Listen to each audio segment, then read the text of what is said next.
एक लक्षात घ्या, महाविकास आघाडी म्हणून आम्ही ही निवडणूक लढवतो आहोत।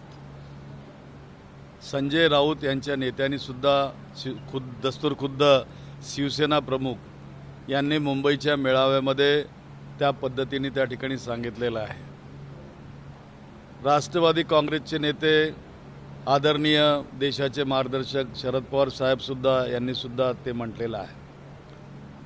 प्रत्येक पक्षाला त्यांचं म्हणणं मांडण्याचा पूर्ण अधिकार आहे। त्यांना अधिकार आहे तर आम्हालाही अधिकार आहे। आम्ही एक पक्ष आहोत आणि शेवटी संजय राऊत घेणार नाहीत किंवा एकटा नितीन राऊत घेणार नाहीत, तर हा निर्णय या तिन्ही पक्षांच्या वरिष्ठांच्या मध्ये हायकमांडमध्ये हा निर्णय होणार आहे। त्यामुळं मी काय म्हणालो ते काय म्हणाले याला फारसा दाद देण्याची गरज नाही। मी त्या ठिकाणी जे म्हटलेलं आहे त्यामध्ये असंही म्हटलं की आमचा सर्वे सांगतोय असा, आणि आमचा सर्वे जर सांगत असेल आणि तुम्हाला त्या सर्वेवर जर काही ऑब्जेक्शन असेल तर तिन्ही पक्षाच्या हायकमांडनी संयुक्तपणे एक निर्णय करावा आणि जगातली जी सगळ्यात चांगली सर्वे करणारी एजन्सी असेल त्या एजन्सीची नेमणूक महाराष्ट्रामध्ये सर्वे करण्यासाठी करावी।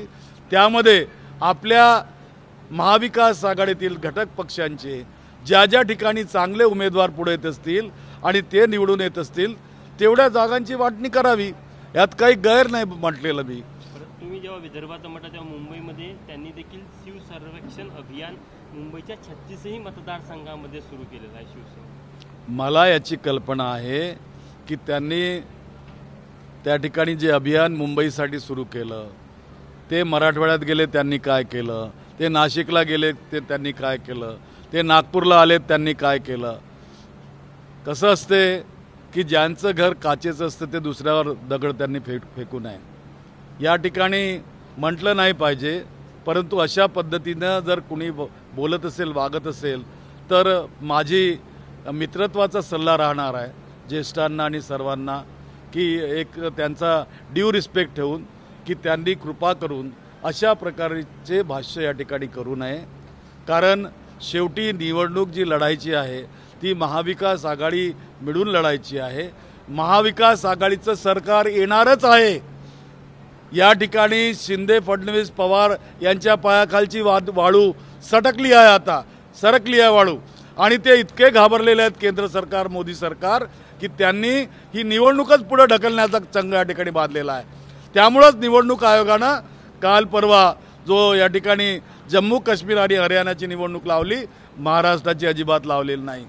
आणि जे कारण सांगितलंय त्या कारणाला काही फारसं महत्त्व नाही असं माझं मत आहे। ठिकाणी कुठेतरी आज संजय राऊत असंही बोलले की परत एकदा त्यांनी उद्धव ठाकरे यांचा मुख्यमंत्री पदाचा चेहरा जर घोषित केला तर फायदा होईल। कारण की ते सांगताना ते असं म्हणाले की राहुल गांधी जर का पंतप्रधान पदाचा चेहरा असते तर 20-25 जागा वाढल्या असत्या, त्यामुळे महाविकास आघाडीने देखील आपला मुख्यमंत्री पदाचा चेहरा निवडणुकीच्या आधी घोषित करावा आणि कुठेतरी सांकेतिक भाषेमध्ये उद्धव ठाकरेंबद्दल त्यांचं म्हणणं होतं। नाही, एक लक्षात घ्या की चांगली गोष्ट आहे महाविकास आघाडीतली सर्व घटक पक्षांनी अशी भूमिका स्वीकारणं की आमच्या पक्षाच्या ज्येष्ठ नेत्याला मुख्यमंत्री पदाचं तुम्ही मान द्या आणि त्यांचा चेहरा त्या समोर आणा, हे म्हणणं चांगली गोष्ट आहे, त्यात काही वाईट नाही आहे। परंतु हा निर्णय आम्ही घेऊ शकत नाही, हा निर्णय आमच्या हायकमांडचा आहे आणि तो निर्णय हायकमांडच घेणार।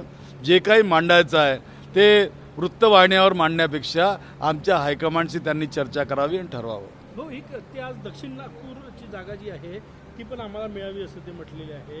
रामटेकची जागा मागितलेली आहे, 2 जागेवर दावा केला ते जिल्ह्यातल्या 12 पैकी। नाही, चांगली गोष्ट आहे ना, प्रत्येकाने आपले दावे समोर केले पाहिजे।